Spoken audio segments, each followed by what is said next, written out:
Hi കൂട്ടുകാരെ, പുതിയൊരു വീഡിയോയിലേക്ക് എല്ലാവർക്കും സ്വാഗതം. അങ്ങനെ കളക്ടർ ശാലിനി ഹോസ്പിറ്റലിൽ എത്തിയിരിക്കാൻ ഒരു ഓട്ടവും പിടിച്ച് പിറകെ വിഷ്ണു എത്തുന്നുണ്ട് കേട്ടോ. അപ്പോൾ വിഷ്ണു, ശാലിനി ഞാനൊന്ന് പറയട്ടെ, നീ എന്താ ഇവിടെ എന്ന് ചോദിക്കുമ്പോൾ അത് എൻ്റെ അനിയത്തി ഈ അവസ്ഥയിൽ കിടക്കുമ്പോൾ കളക്ടർ ശാലിനിക്ക് ഒരു ഓട്ടോ വിളിച്ച് വിടേണ്ട അവസ്ഥ എന്ന് പറഞ്ഞിട്ട് അവിടെ നിന്ന് പോവുകയാണ് കേട്ടോ. അപ്പോൾ ഇത് കേൾക്കുമ്പോൾ വിഷ്ണു പറയുന്നുണ്ട്, ശാലിനി ഞാനൊന്ന് പറയട്ടെ എന്ന് പറയുമ്പോൾ ശാലിനിയുടെ അഹങ്കാര ഭാവം തന്നെ കേട്ടോ, മുന്നും പിന്നും നോക്കാത്ത സത്യഭാമയുടെ അതേ സ്വഭാവം തന്നെ ശാലിനി എടുക്കുന്നു കേട്ടോ. അതിലാകെ അകപ്പെട്ടു പോകുന്നത് വിഷ്ണുവാണെന്ന് മനസ്സിലാക്കാതെ. എന്നാൽ ഈ സമയം സത്യഭാമയെ ഉപദേശിക്കാൻ വന്ന രാഘവന് സത്യഭാമ വയറ് നിറച്ച് കൊടുക്കാനായിട്ടോ. ആണുങ്ങൾക്ക് തന്നെ പേരുദോഷം വരുത്തുന്ന രണ്ട് ആളുകളുണ്ട് ഇവിടെ, അച്ഛനും മകനും പേരും ആണുങ്ങൾക്ക് തന്നെ പേരുദോഷം ഉണ്ടാക്കുന്ന വൃത്തികെട്ട സ്വഭാവമുള്ള രണ്ടാളാണ് എന്ന് സത്യഭാമയെ ഒരു നേര് പറയുന്നു കേട്ടോ. ഇതേ സമയം സത്യഭാമ ഇത് പറയുമ്പോൾ രാഘവൻ പറയാൻ, എന്ത് പറഞ്ഞിട്ടെന്താ, ഇവള് തന്നെ, ഇവളൊരിക്കലും നേരാവില്ല എന്നിങ്ങനെ രാഘവൻ പറയുമ്പോൾ ഈ കടലാസ് അവിടെ ഇങ്ങനെ കിടക്കുന്നുണ്ട്, അതാരും നോക്കുന്നില്ല. അതിലിങ്ങനെ വിഷ്ണുവിൻ്റെ മകൾ സത്യ എന്ന് എഴുതിയിട്ടുണ്ട് കേട്ടോ. പിന്നീടാണെങ്കിലും രോഹിത്തിൻ്റെ അരികിലോട്ട് ചെല്ലുകയാണ് ശാലിനി. എന്നിട്ട് ചോദിക്കുകയാണ്, രോഹിത് എന്താണ് സംഭവിച്ചത്? അപ്പോൾ എനിക്ക് കൊള്ളേണ്ട വെടി ഈ പറയുന്ന ശ്യാമയെ പിടിച്ച് വാങ്ങിയതാണ് എന്ന് പറഞ്ഞിട്ട് അപ്പോഴേക്കും പോലീസുകാർ അവിടെ ഉണ്ട്. എന്നിട്ട് എന്താണ് ഇപ്പോൾ ശ്യാമയുടെ അവസ്ഥ? സർജറി കഴിഞ്ഞു എന്ന് പറഞ്ഞു. അപ്പോഴാണ് ഡോക്ടർ കടന്നു വരുന്നത് കേട്ടോ. അപ്പോഴേക്കും വിഷ്ണു ഒന്നും അറിയാതെ ആകെ ഒരു അന്താളിപ്പോട് കൂടി വിഷ്ണു വന്ന് നിൽക്കുകയാണ്. എന്താണ് ഇവിടെ സംഭവിച്ചതെന്ന് അപ്പോഴും വിഷ്ണുവിനെ അറിയുന്നില്ല. അപ്പോൾ ഉടനെ തന്നെ വിഷ്ണു ഇവർ സംസാരിക്കുന്ന ഇങ്ങനെ കേൾക്കുക. അപ്പോൾ ഡോക്ടറോട് ചോദിക്കുന്നുണ്ട് ശാലിനി, മേഡം ഇപ്പോൾ മേഡത്തിൻ്റെ അനിയത്തിക്ക് കുഴപ്പമൊന്നുമില്ല, ഈ ക്രിട്ടിക്കൽ സ്റ്റേജ് തരണം ചെയ്തിട്ടുണ്ട്, ഇനി എന്തെങ്കിലും പ്രശ്നം ഉണ്ടെങ്കിൽ മേഡത്തിനെ കോൺടാക്ട് ചെയ്യാം ശരിയോ എന്ന് പറഞ്ഞിട്ട് ശാലിനി അവിടെ നിന്ന് ഇറങ്ങുമ്പോൾ രോഹിത് പേടിക്കേണ്ടിയിരിക്കുന്നു, ഇനിയും ഉപദ്രവങ്ങൾ അവരിൽ നിന്നുണ്ടാവും, അവരങ്ങനെ വെറുതെ ഇരിക്കുമെന്ന് തോന്നുന്നില്ല, അവർ നിന്നെ വീണ്ടും പൂട്ടാൻ നോക്കും, അതുകൊണ്ട് രോഹിത് നീ ഇവിടെ പേടിക്കണം, ഇവിടെ രണ്ടുപേരെ നിർത്തിയിട്ടുണ്ട്, എന്തായാലും നിങ്ങൾ ശ്രദ്ധിക്കേണ്ടിയിരിക്കുന്നു, ഇനിയും എൻ്റെ അനിയത്തിയുടെ നേർക്കും ഇവരുടെ നേർക്കും ഉപദ്രവം ഉണ്ടാവും, അതുകൊണ്ട് തന്നെ ശ്രദ്ധിക്കണം എന്നും പറഞ്ഞിട്ട് ശാലിനി അവിടെ നിന്ന് പോവുകയാണ് കേട്ടോ. അങ്ങനെ രോഹിത് പേടിക്കേണ്ട, സമാധാനപ്പെടുമെന്ന് പറഞ്ഞ് ശാലിനി പോയതിനു ശേഷം വിഷ്ണു ഇങ്ങനെ തോളിൽ ഇങ്ങനെ സമാധാനിപ്പിക്കുന്നുണ്ട് കേട്ടോ. ആ സമയമാണെങ്കിലോ രോഹിത് വിഷ്ണുവിനോട് എന്തൊക്കെ പറയണമെന്നുണ്ട്, പക്ഷെ പറയാൻ കഴിയുന്നില്ല. കാരണം വിഷ്ണു ആണെങ്കിൽ പേടിച്ചിട്ട് ശാലിനിയുടെ വാലിൽ ഓടിച്ചെല്ലാണ് കേട്ടോ. സത്യഭാമ പറഞ്ഞ ആ ഒരു നേര് വിഷ്ണു അപ്പോൾ മനസ്സിലാക്കുകയാണ്.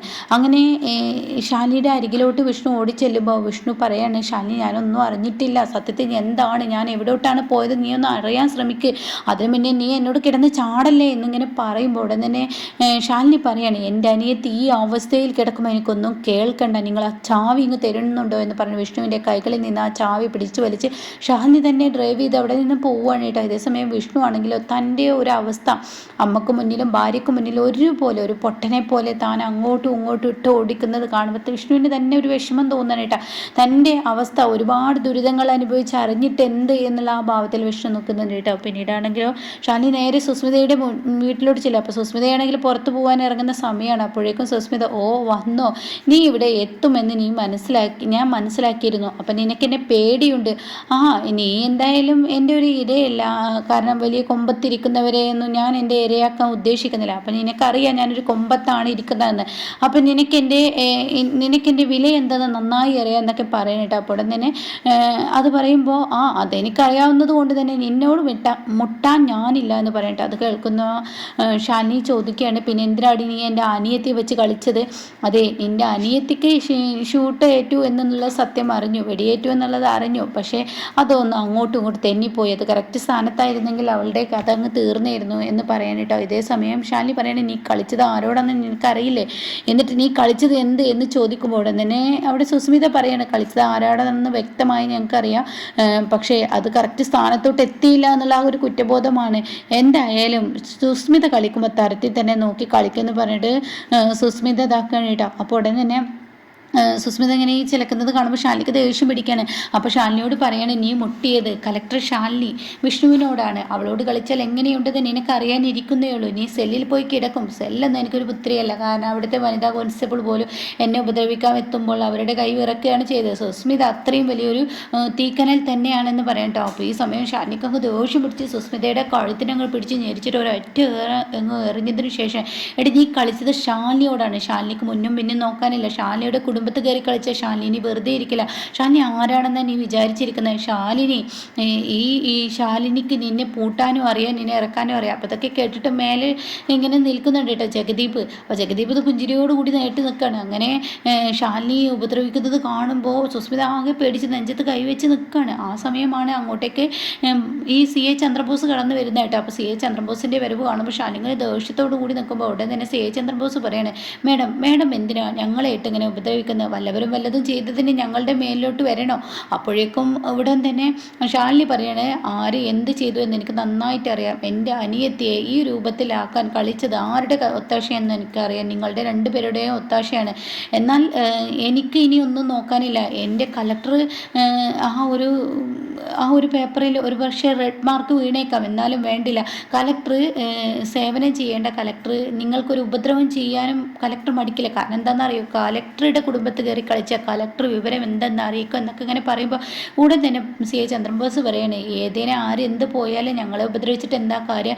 ഞങ്ങൾ ബുദ്ധിപരമായി കളിക്കുന്ന ആളുകളാണെന്ന് ഈ പറയുന്ന മാഡത്തിന് തന്നെ അറിയാം. അപ്പോൾ മാഡം ഒരു കാര്യം ചിന്തിക്കണം, ഇതിൽ കളിച്ചത് ഉപേന്ദ്രനാണ്. ഉപേന്ദ്രൻ കളിക്കുന്നത് ഞങ്ങൾ അറിഞ്ഞിട്ടില്ല. അപ്പോഴേക്കും സുസ്മിത പറയാൻ, ഞങ്ങൾ അറിഞ്ഞിട്ടില്ല, ഞങ്ങൾ കളിച്ചിട്ടില്ല, ഞങ്ങൾ ഇതിൽ പങ്കാളികളല്ല എന്ന് പറയട്ടോ. അപ്പോൾ ഉടൻ തന്നെ ശാലിനി പറയുന്നുണ്ട്, ഇനി ഞാനൊരു കാര്യം പറയാം, എൻ്റെ അനിയത്തിക്ക് എന്തെങ്കിലും സംഭവിച്ചെന്ന് അറിഞ്ഞു കഴിഞ്ഞാൽ പിന്നീട് ഞാൻ വരുന്ന വരവ് അതൊരു ഒന്നൊന്നര വരവ് തന്നെ ആയിരിക്കും. അതിലാരൊക്കെ കത്തിച്ചാമ്പലാവെന്ന് പറയാൻ പറ്റത്തില്ല എന്നും പറഞ്ഞിട്ട് ശാലിനി അവിടെ നിന്ന് പോകുമ്പോൾ ഉടൻ തന്നെ ഇവർ പരസ്പരം ഇങ്ങനെ നോക്കുന്നുണ്ട് കേട്ടോ. പിന്നീടാണെങ്കിൽ ശാരദാമ്മയാണ് കാണിക്കുന്നത്. ശാരദാമ്മ തനിയെ പോകാതിരിക്കുമ്പോൾ ശാരി പറയണത്, അത് വേണ്ട അമ്മ ഒറ്റയ്ക്ക് പോകണ്ട, ഈ അവസ്ഥയിൽ അമ്മ പോയി കഴിഞ്ഞാൽ അമ്മയുടെ എത്താൻ കഴിഞ്ഞില്ലല്ലോ എന്നൊക്കെ പറയുമ്പോൾ വേണ്ട, ശാലിനി വരുന്നത് കാണുന്നില്ല, അതുകൊണ്ട് ഞാൻ പോട്ടെ എന്ന് പറയണേ. അപ്പോൾ ആ സമയം ശാരി പറയുന്നത്, ഞാൻ വരാൻ പിറകെ എന്ന് പറയുന്നുണ്ട് കേട്ടോ. അത് വേണ്ട, നീ ഓട്ടോയിൽ സഞ്ചരിച്ചിട്ട് നീ എൻ്റെ കുഞ്ഞിന് എന്തെങ്കിലും സംഭവിച്ചു പിന്നെ അതിൻ്റെ വിഷമം കൂടി എനിക്ക് താങ്ങാൻ കഴിയില്ല, ഞാൻ അതുകൊണ്ട് ഓട്ടോ വന്നു, ഞാൻ ഒറ്റയ്ക്ക് പോയിക്കോളാം എന്ന് പറഞ്ഞ് ശാരദാമ്മ അവിടെ നിന്ന് ഇറങ്ങുന്നു കേട്ടോ. പിന്നീടാണെങ്കിലോ ഇങ്ങനെ സുസ്മിതയാണ് കാണിക്കുന്നത്.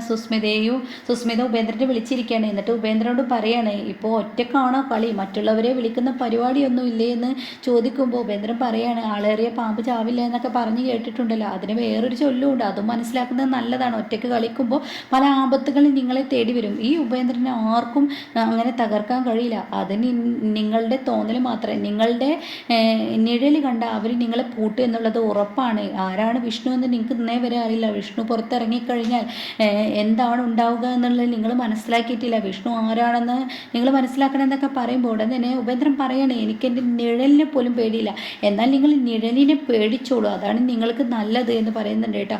അങ്ങനെ ഫോൺ വെക്കുകയാണ്. ഉപേന്ദ്രൻ്റെ ആത്മവിശ്വാസം വിട്ടിട്ടില്ല. പിന്നീട് ഇങ്ങനെ CA ചന്ദ്രബോസ് അവിടെ ഇരുന്ന് കുടിക്കുന്നുണ്ട്. അപ്പോൾ സുസ്മിത ഒരു ഗ്ലാസ് കുടിച്ചിട്ട് പറയാണ്, അത് ഞാനൊരു കാര്യം പറയട്ടെ, നമ്മളിനി ചെയ്യേണ്ട കാര്യം എന്ന് പറയുന്നത് ഉപേന്ദ്രൻ എന്ന ആളെ വെച്ച് കളിക്കണം. അതായത് ഈ വിഷ്ണുവിനും അതിൽ പങ്കാളിയാവണം. അതിനുള്ള പണി ഞാൻ എന്താന്ന് ചിറ്റപ്പന് ഞാൻ പറഞ്ഞു തരണ്ടല്ലോ, വ്യക്തമായി ഞാൻ പറയുന്നില്ല, ചിറ്റപ്പൻ അത് മനസ്സിലാക്കിക്കോളൂ എന്ന് പറയുന്നുണ്ട് കേട്ടോ. പിന്നീടാണെങ്കിലോ ഇങ്ങനെ ഉപേന്ദ്രൻ്റെ അടുത്തോട്ട് ഒരു ഡേവിഡ് മാർട്ടിൻ വന്നിരിക്കുകയാണ്. ഐസക്ക് പറഞ്ഞയച്ച് വന്നിരിക്കുകയാണ്. ഒരു ഗുണ്ടയാണ് കേട്ടോ.